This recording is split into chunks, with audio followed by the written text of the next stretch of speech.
Hello, students. Michael Sanchez, violin teacher here. Welcome to the kids webinar happening this evening. So this is the first of three webinars I'm doing for kids. If you're a kid out there that loves the violin or plays the violin, this is something I'm kind of putting together for you guys. And I was kind of thinking it wouldn't be too packed the first week. Our adult webinar has over 300 people signed up tonight. But the kids webinar, I was thinking, might take a little bit to kind of catch on. But yeah, we do have a student with us. I'm grateful for that. So how you doing, Anna? Doing good. Great. So how long have you been playing violin? I've been playing for almost 7 years now. Okay, cool. So you got started, pretty young. And yeah, what level are you at? Are you in, a certain level? Suzuki? Where you at? I haven't had a teacher for the past couple years, so Okay. I've kind of been teaching myself. I mostly just work out of what books I can find, and then I play a lot for church, so I work on church music a lot. So I'm kind of in that like beginner intermediate kind of level. Okay, cool. Are you shifting and stuff like that yet, or just doing all first position? I can shift a little bit. I've been working on it. Cool. I can't do it very well yet. Okay, that kind of gives me a good idea kind of where you're at. So yeah, what are some of the things that you're sort of struggling with? Obviously not having a teacher is a struggle. Do you watch a lot of videos online kind of to get good tips, or what do you do? Yeah, mostly when I have like a certain thing I'm trying to figure out, I usually just look up that certain thing and watch videos for it. And then I watch your webinars a lot, and that's about it.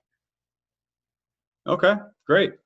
So you've been following me for a little while. I remember talking to you on email or something like that. You had some like questions for me about some violin stuff. Yes, I just got a violin from you in October. Yes, that's what it was. I mean, I remember like the name. Like we've interacted, and yeah. What violin did you get? I got the Lisa Damiano. Oh, that's right. I should remember these things. Normally when I work with a student that has a Damiano, I normally remember that. Sorry about that. I knew it from somewhere. So great. So obviously a great instrument. And it's probably it really helped you improve and all the good stuff. So yeah, I'm actually really excited now to help you. I mean, just being that you haven't have a teacher, I'm sure there's a lot of things I could give you tips on. So but yeah, are you willing to like play for me a little bit and I can sort of help you out? Yeah, I can. Great. Yeah, don't be shy. I'll give you some constructive tips. Those of you guys watching this recording right now, all you kids out there, I'm giving a code out that will give you 25 entries in the contest. So Anna, you're in the contest, correct? Yes. Cool. You're hoping to win the bow? Yeah. Cool. So you're actually getting 100 entries because you came tonight.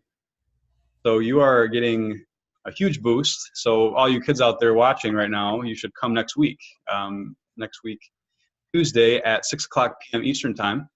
So yeah, all you got to do is show up and give a code out randomly during the class here. So, all right, so go ahead and play for me, Anna. I would love to hear you play. If you can put your violin down or your camera down, that way I can see your technique a little bit more.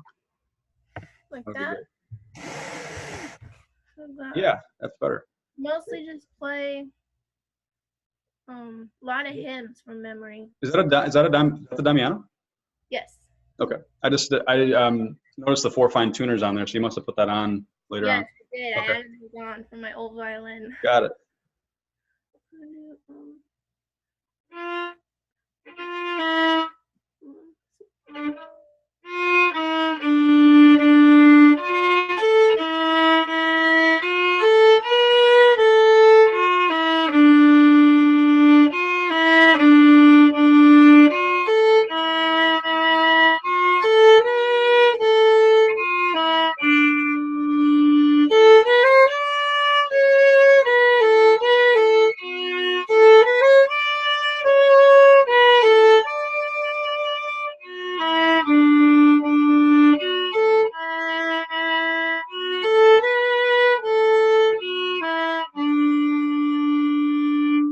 Nice. Lovely playing. Very good. A little simple, but. No, yeah, I mean, you're doing a lot of things really good there. Really good technique. Cool. Yeah, let me give you some tips if you don't mind. Yeah. Yes, please. Cool. Yeah. Really smooth bowing. Overall, you're holding the bow nicely. One thing I'm noticing, you're very arm heavy, so your arm is sort of higher than it should be in general. So you definitely want to have it down more. The rule of thumb is when you're on G string, just above the instrument, D string level with the instrument, A string just below the instrument, and then E string at your side. So yeah, I just definitely sense a little bit of too much upper arm, a little bicep kind of powering the bow. So what we want to do more is actually more wrist bend and more index usage. Have you seen some of my webinars and classes on kind of a lot of tips with the bow hand? Yes. Okay. Yeah, I can tell. I mean, you're set up nicely. Just if I was there helping and I was able to sort of be there to restrict something, I would actually put my hand here and kind of make it to where you can't come out so much. So you're kind of more restricted in this plane where you're having to bend your wrist more. Mm-hmm. So yeah, go ahead and try it again. See if you can just kind of think about that a little bit and see if that helps. See if you can make that adjustment. Okay. Also, your intonation with your first fingers was kind of flat. So make sure that's higher. So it should be. So that one you're kind of a little flat with. Good. Good.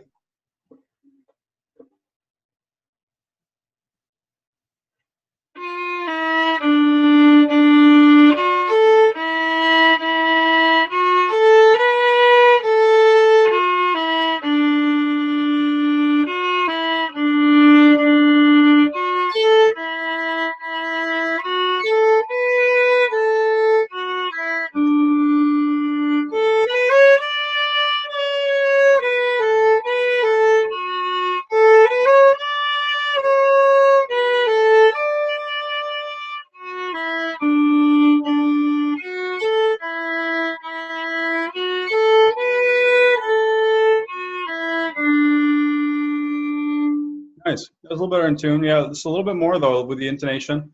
That was better. Good. With your bow hand, try to get your pinky more curved. You're a little stiff with the pinky. Notice that. When you're crossing strings, it's kind of you're kind of doing more of a gradual crossover. Whereas I'd want you to do more of a sudden crossover to where you're more precise with your bow plane. So to explain it, you're kind of going down, bum, like you're kind of going gradually with a crossover. I want you to go more ba, bum, bum. Oh, okay. So instead of, I want, so.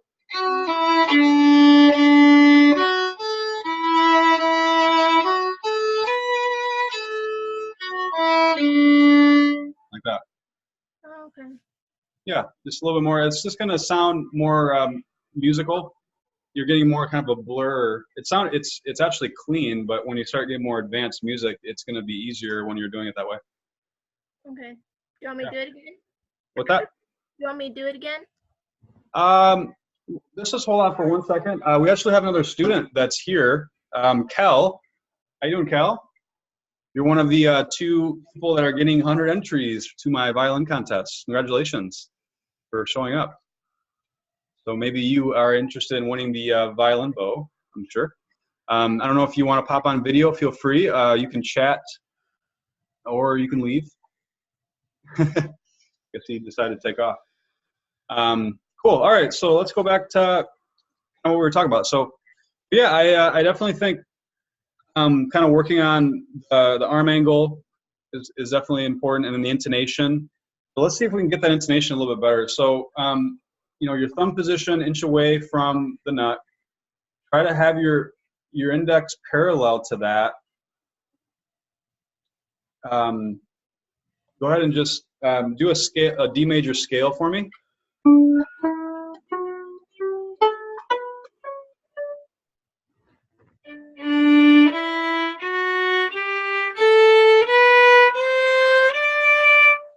Yeah, it should be C sharp.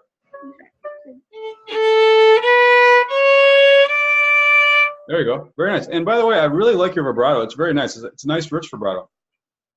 Thank you. Yeah, you've done that really well. For being self-taught, you've done really well. Like way better than average.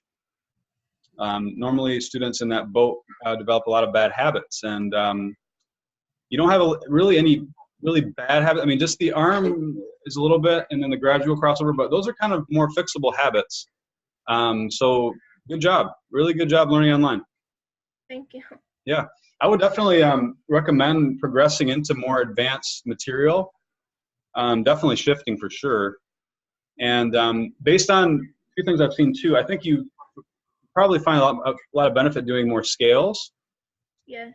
Just working on your scales. So, so if I was to ask you like to do a C major 2-octave scale, do you know how to do that or no? I think so. Okay. Then It requires you to shift. Have you learned any scales with shifting? I've kind of done it a little bit, but not a whole lot. Okay. Yeah, I would really master, you know, till the next time I see you, like D major 2-octave and C major 2-octave. So Okay. basically, I'll show you D major 2-octave, shift,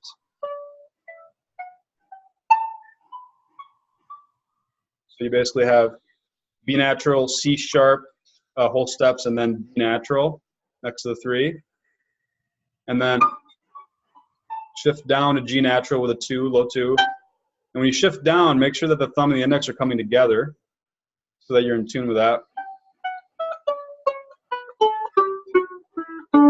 Like that. Go ahead and try that.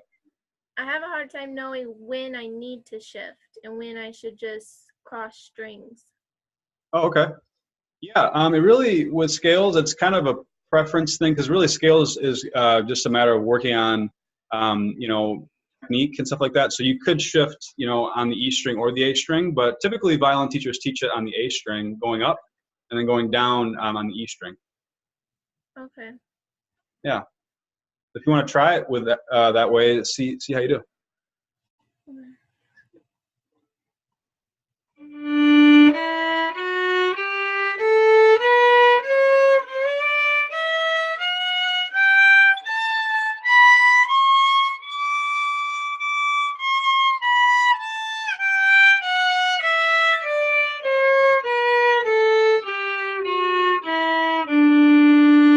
Pretty good, pretty good. Lots of good there. When you're coming down, when you have that third finger on the A and the D string, tuck that second finger closer. That was a little bit flat. So yeah, I would use a tuner. Yeah, work on those scales. That's probably one thing that's easy to do with self-teaching, is not do a lot of scales, I'm guessing. So as a teacher, as a private teacher, I always have students do scales for at least 5 minutes in their session, every single session. It really does a lot. You know, it really improves your intonation overall in your other pieces, and it's going to help you. You know, if you have, or yeah, are you trying to get into orchestra? Or you just enjoy playing, or what are some of your goals? I just enjoy playing. Okay. I play for all the song services at church. Okay. And I do specials, so I really just trying to get better so I can do more complicated stuff for church. Cool. Well, you have a lot of talent. You have a lot of potential. Yeah, I mean, especially I can tell you've learned a lot of things on your own. That's excellent. So, yeah, not just saying this because I'm a teacher, but I mean, you would find a lot of benefit, I think, you know, finding private lessons, because, you know, you could really soar, I think. Maybe you've gone, haven't gone as far as what you could based on, I mean, like a teacher pushing you more. Yeah, you have some good fundamentals, really do. So yeah, I would say work on those scales, the C major and the D major scales. You know, really master those, and you know, your intonation, obviously, with a half steps, a little bit tighter. Do you have any questions about that? No, I have always had that problem ever since I've started. I've always been just tiny bit sharp or flat. Sure. Yeah. That's really just working on your scales, because it's all muscle memory. It's all just getting used to, you know, where those fingers drop. Mm-hmm. But one thing that actually I was thinking of, I'm noticing that you're lifting your fingers up a lot as you're playing. Like you put a finger down, and then I'm noticing these two are lifting up, and that can actually hurt your intonation, because technically if you left them down, they're already set in a set position. So like if you have a 3 and then you have a 1, you just lift these up and you're there, right? Mm-hmm. If you lift them up, now you're having to find that again, and that makes it harder to play fast and in tune. So I would recommend doing your scales and focusing on leaving fingers down more. One thing you can do is actually use fingers to find other notes more. So for example, like you're coming down from that scale, third finger, kind of get used to that spacing and leave the 3 down right before you place the 2, so you can kind of find it. And then as you're placing these notes, don't have your 1 way up in the air, start to place it down. Ultimately, you shouldn't really lift your fingers very far off the fingerboard ever. That makes it easier to have a relaxed hand for vibrato and be more accurate. So I think one thing that I do with students is I actually put my hand here and kind of make it to where they can't lift their fingers up. So that could be something your mom or dad could help you with, just kind of doing that. And then also like having your mom or dad restrict more of your arm. Yeah, you're a little bit top heavy here, I would say. So Okay. Do yeah. you have suggestions for good books I could use that would be good for teaching myself? Great question. I'm sensing, you're maybe doing stuff that's a little bit on the easy side. Like I love doing church music. I've played in a lot of church groups and church orchestras, and it's great. You definitely don't want to lose that at all. But you really have some really good potential, and I think getting into harder music, like stuff that has more third position, even fifth position eventually, etude books. There's actually a lot of free materials out there for etude books. So I would recommend Wolfart. Let me write that down in the chat here. So Wolfart is a really good book for etude training, and it's not necessarily the most fun book. It's really good for fundamentals and to work on different things to improve your playing. So typically it's hardest to get a student, especially your age, to work on their scales and Wolfart. But you seem like a disciplined type, so I don't know. You might actually take these things and run with them. But I think, yeah, I would definitely implement more scales and an etude book into your practice sessions, and less maybe of the standard that you've been doing, which I'm guessing is a lot of church playing music, which is good. It's fun, it's musical. That's a huge part of progressing. But I think you could really benefit by doing more of the technical work. Okay. Sure. Yeah. Well, I would recommend that book. That's free. You can find that in the public domain. So I would do that. And then one book I recommend is called Introduction to the Positions, Volume 1. Another kind of technical book, but it basically has different drills, different exercises in third position, having to go back and forth. I recommend that. Is that one free?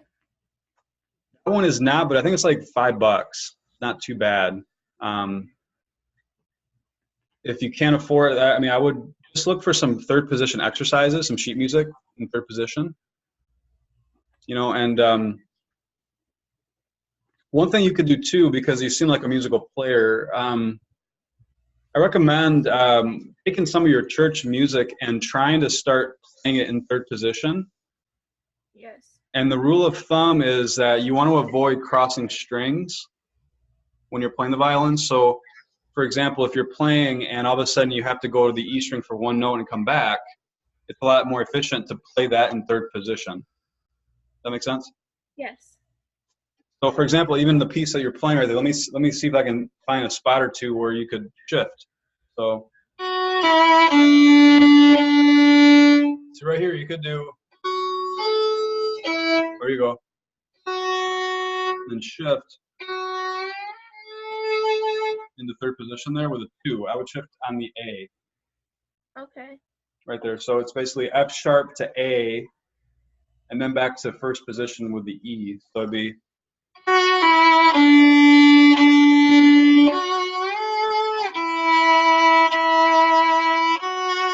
right here, it's okay to be in first because you're kind of staying on the A string.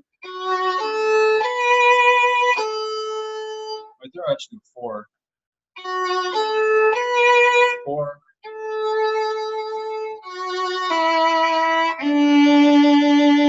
Like that. Okay. Yeah, so those are kind of ways to make your songs you're already playing sound even better. When you're shifting, are you supposed to have that sliding sound, or do you want it to sound sharper? Really good question.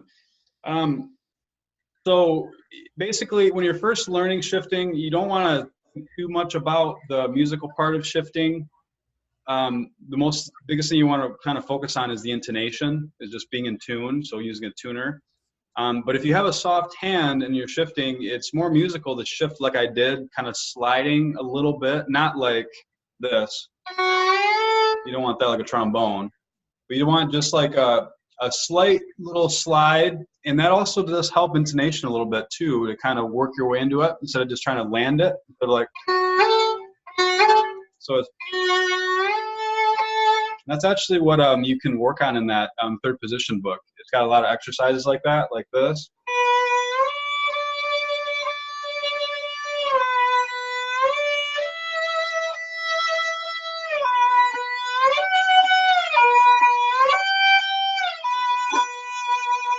Like that. Okay. So you can start working on stuff like that. Cool. Hey, Cal, I noticed that you're here with us. Maybe you're just kind of observing. No problem if you are. If you're just wanting to collect your entries, no problem. But if you want to pop on video, feel free. And I'd be happy to give you some tips. You can kind of be a part of the discussion. I'm actually going to give away the code right now for the contest, so you guys can get it. I see the name was just changed to Kelly. Hi, Kelly. All right, so the code for the contest is going to be, and this is actually not going to be your code, Anna. Your code is different, but this is for the audience. The code is KID with an S, AIDS, kids, and then ZOKO is ZOKOE. So it's basically kids ZOKO. I'll say that again. KIDS as in zebra, O as in octopus, K as in kite, O as in octopus, E as in egg is the code for the 25 entries. So if you guys hear this right now, you have just earned your 25 entries. And then and I will give you the unique code at the end for you. Awesome. All right. So, and Kelly, by the way, both of you guys. All right. So yeah, I really think you would find a lot of benefit, just working on your shifting, and yeah, kind of implementing that into your church music. I think.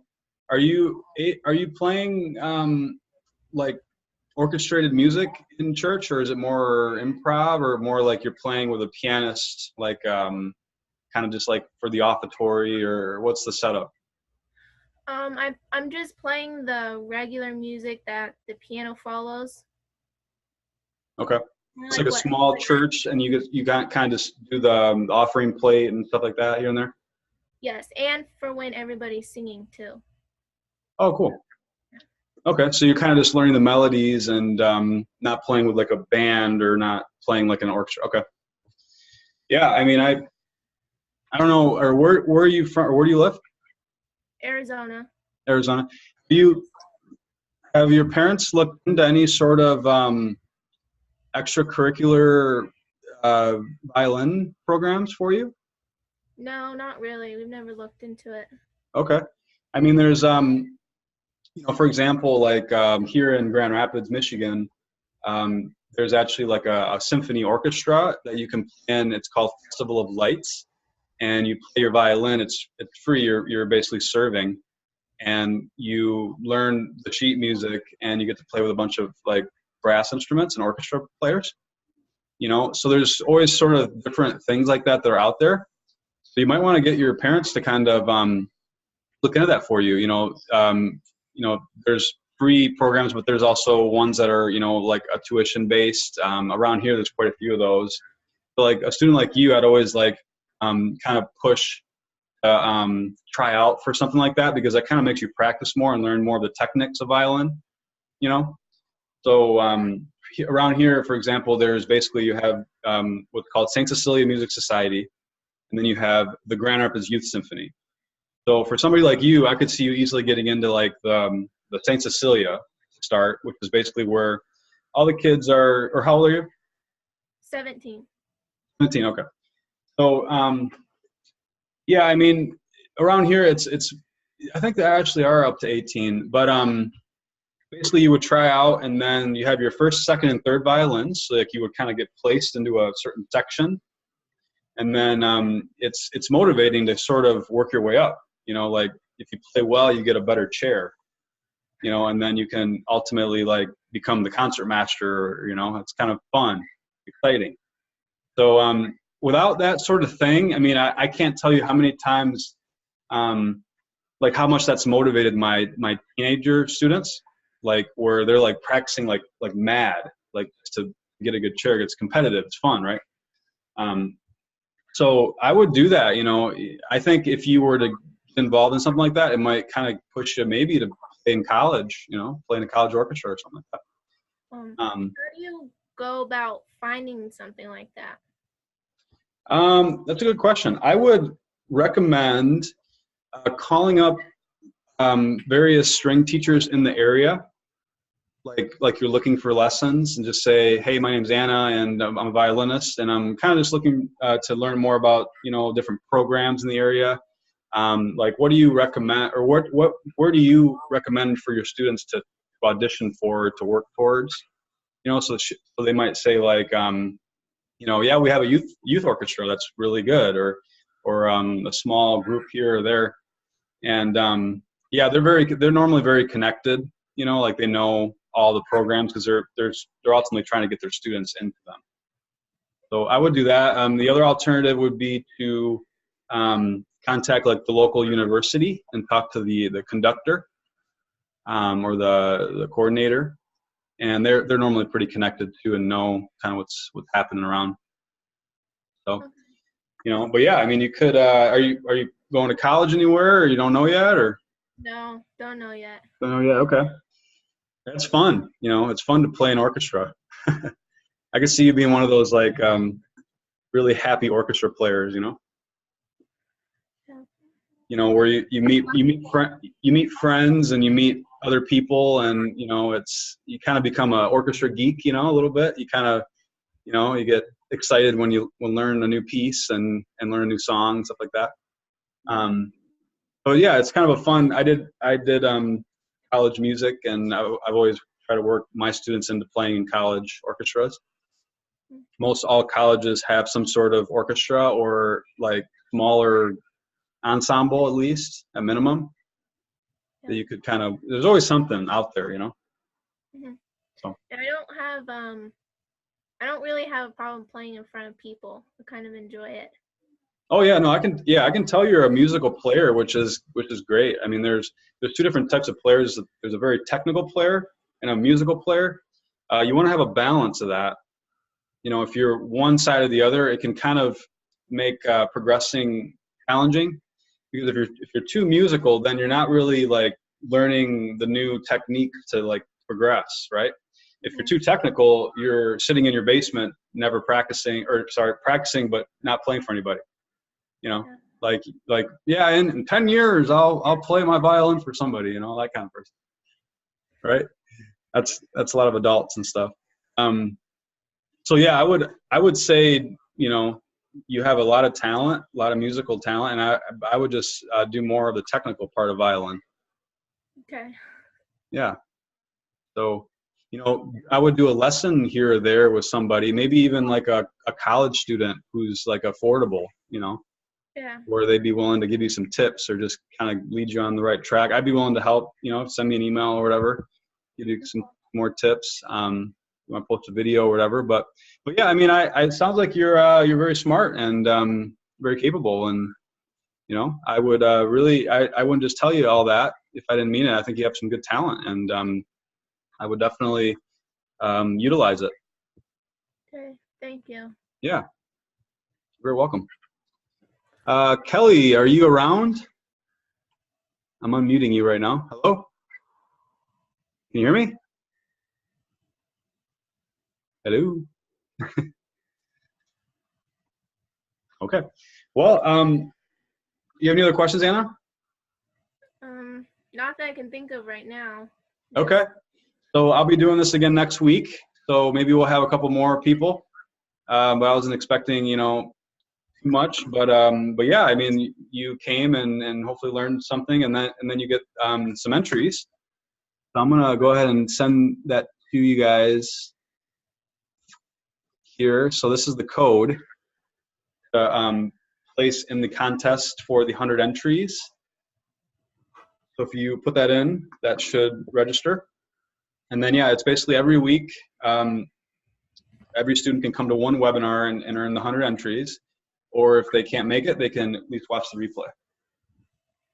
So yeah, tell your friends, if you have any friends that play violin. I do. I have a couple. Yeah. Oh, I did want to ask you, how should I just send them your email address so they can talk to you or get links for webinars or whatever? The best way to do it actually would be, at least right now, would be to encourage them to join the contest, because, you know, it wouldn't be too hard to encourage them to, you know, actually win a bow, right? Yes. It's a really nice bow I'm giving away. Once they join, like what you did, you know, you have that survey, so they fill out the survey, and then if they say they're a kid and they're interested in violin, they're going to get a link to this webinar. Okay. So, so just tell them to go through the contest, and then, you know, everything will go through, and then they could come and earn the entries and hang out with you. You know, we can have a little hangout. So, depending on who comes, you know. So, but yeah, I appreciate you if you other people, anybody else that's watching right now out there on recording. I'm sure there'll be a lot of people watching recording. You know, tell your friends, and you know, it's going to be really helpful for you guys to get my advice as a professional teacher and author of a full book, basically giving you guys tips on your playing and help you improve. So, awesome. Well, it's nice meeting you, Anna. We'll see you next week at 6 o'clock. Congratulations on the entries, and we'll see you then. Thanks so much for coming. Thank you. You're welcome. Thanks, Kelly. Thanks for coming too. And I will post this on YouTube if you want to watch it again. You guys.